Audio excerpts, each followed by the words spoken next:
Grabe, sakit ng init dito.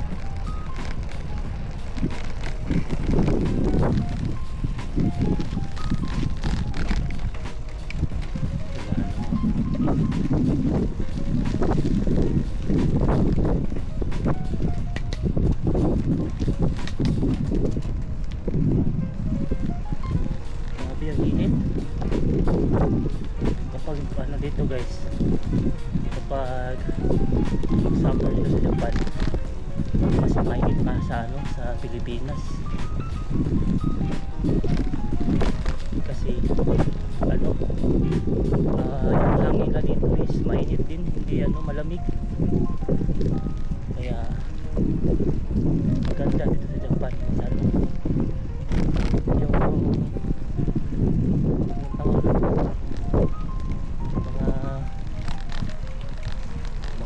March or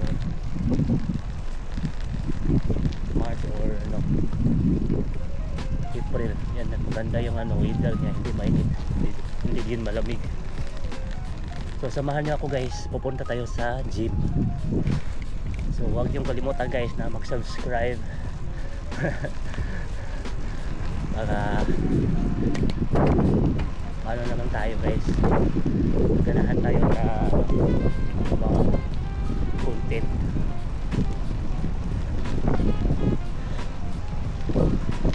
Ngayon pa na ako nag ano, nagsuot ng long pants. Grabe ang init.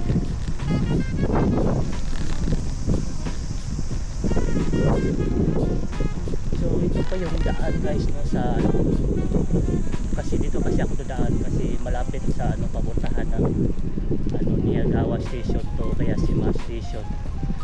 From Kayashima to Niyagawa, malapit lang sa dito. Gilid sa ano, gilid sa Kawa, or tinatawag na dito na Kawa, yung river, ilog. So ayan guys, so grabe ang init. So hindi tayo nagtitrain kasi ano, mahal yung ano, rate. So saka to ano, saka Kayashima to Niyagawa, ano siya, 300 yen. Kasi ano ng pera, diba? Buy ka lang.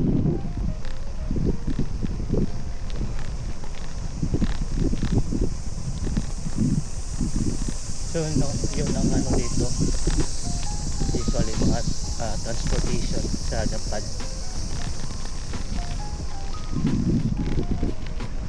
Bike.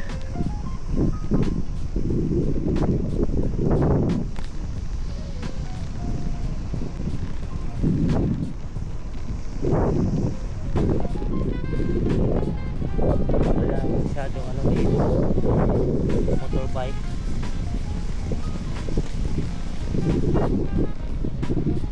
Init.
Dito na tayo sa Niyagawa.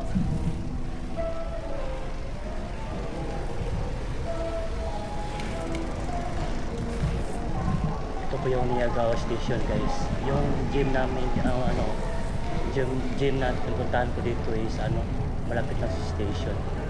Tapos meron siyang parking slot. So clean place.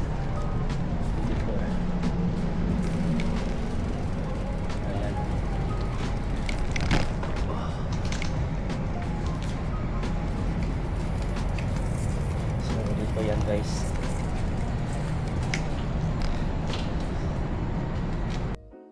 So tapos na tayo guys sa pag-gym. So uuwi na naman tayo guys. Tingnan natin guys yung Sa Niyagawa. so ito. Laki ng station. Dito yan. So ito yung parking space. Yan.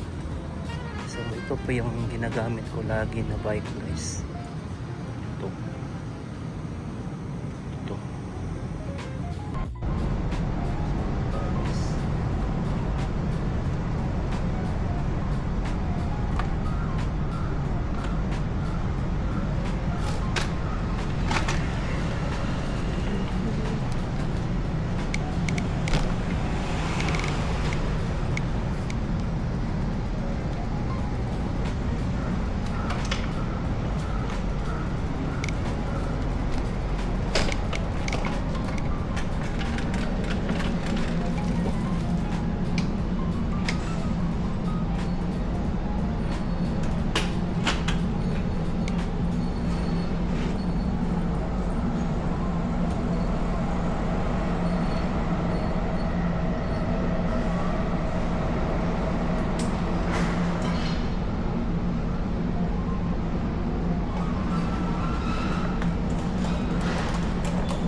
May pista pala dito guys.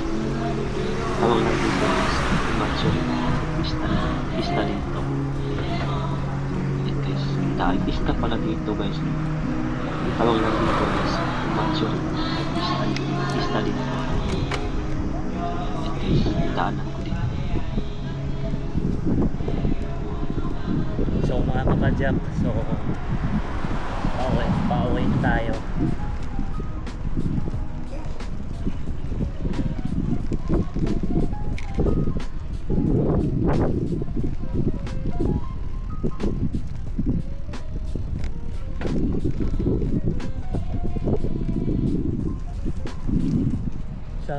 Dito sa Japan guys, yung rules na dito kung mag-buy kayo guys, always kayong sa left side, huwag kayong doon sa kanan. So ito po yung rules nila dito guys, rules dito sa Japan. So mga kapwa ko OFWs,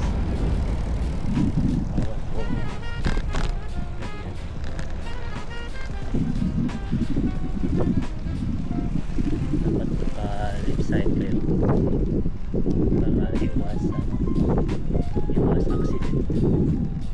aksidente, diba?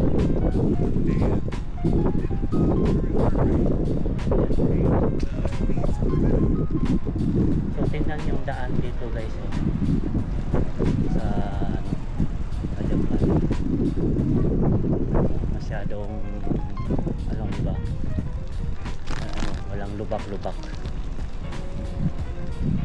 So ganyan ang nila guys dito guys, pinapalagahan ng government, yung mga tao dito, yung nagbabayad ng tax, ganyan. Makikita talaga nila yung yung tax na binabayaran nila guys.